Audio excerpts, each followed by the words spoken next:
Bonjour à tous.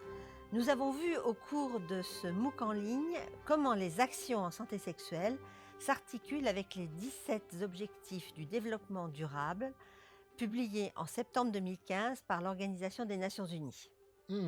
Pour vous sortir de ce MOOC et des 17 objectifs du développement durable, vous avez utilisé ce qu'on appelle le fil d'Ariane.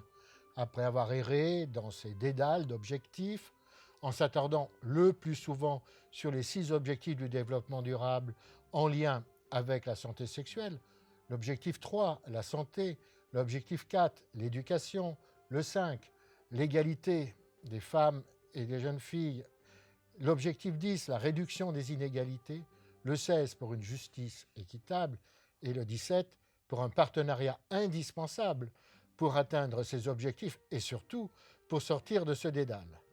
Vous êtes finalement ressortis avec de nouveaux acquis. Nous allons voir ensemble ce qui nous semble le plus important. Si vous pensez à d'autres acquis ou si vous souhaitez compléter cet apport de connaissances, le forum, que vous connaissez bien, vous est ouvert. Le partenariat se concrétise aussi par votre participation à la construction de cet enseignement. Tout au long de ces nombreuses semaines, nous avons revu, grâce à vous, des termes, le sens de certaines phrases, et nous avons émis des idées. Vos observations dans la première partie nous ont aidés à réviser la seconde partie. Nous vous remercions de votre participation. Alors, nous allons à 3 voix vous présenter pour nous ce que sont ces nouvelles perspectives qui s'appliquent à l'éducation à mettre en place pour 2030 et réussir ces objectifs de développement durable. À toi, Joël. L'acquisition d'un ensemble de connaissances beaucoup plus large que le seul champ de la santé et de la sexualité. L'apprentissage des interdits primordiaux et leur importance dans la construction psychique des êtres humains. Le respect des rapports humains qui ne peut exister sans égalité. L'égalité des identités des sexes et des genres, qui sont diversifiées et qui peuvent évoluer chez un même individu au cours de la vie. Le respect des différentes orientations sexuelles. Finalement, les valeurs humanistes inscrites dans les droits humains qui sont les bases de la réciprocité et du consentement dans les relations à l'autre et donc dans les relations sexuelles.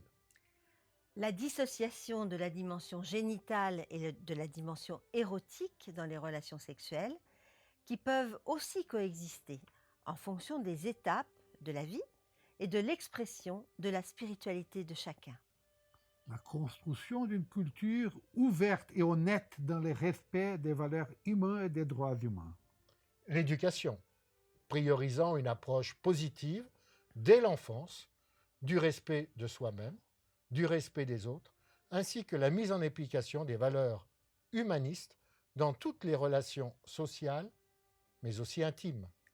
L'adaptation de l'éducation en fonction des déterminants environnementaux qui jouent un rôle prépondérant dans le processus comportemental. L'éducation développant un esprit critique face aux nouveaux modes de rencontres virtuelles et la mise à disposition facilitée de la pornographie et cela dès les plus jeunes âges.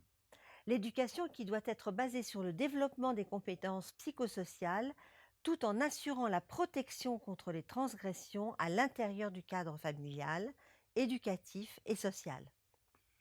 Bon, et le rôle prépondérant des parents comme modèle éducatif et comme relais pour transmettre leurs valeurs et leur culture familiale.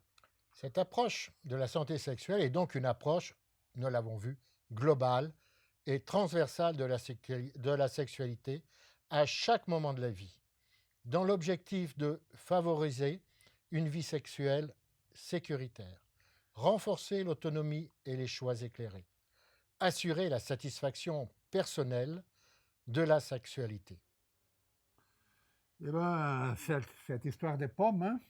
Cette histoire des pommes. Ça a duré première partie et seconde Voilà, partie. Hein? mais cette histoire des pommes, c'est la diversité de la sexualité du rôle de la communication et des partenaires pour résoudre les conflits.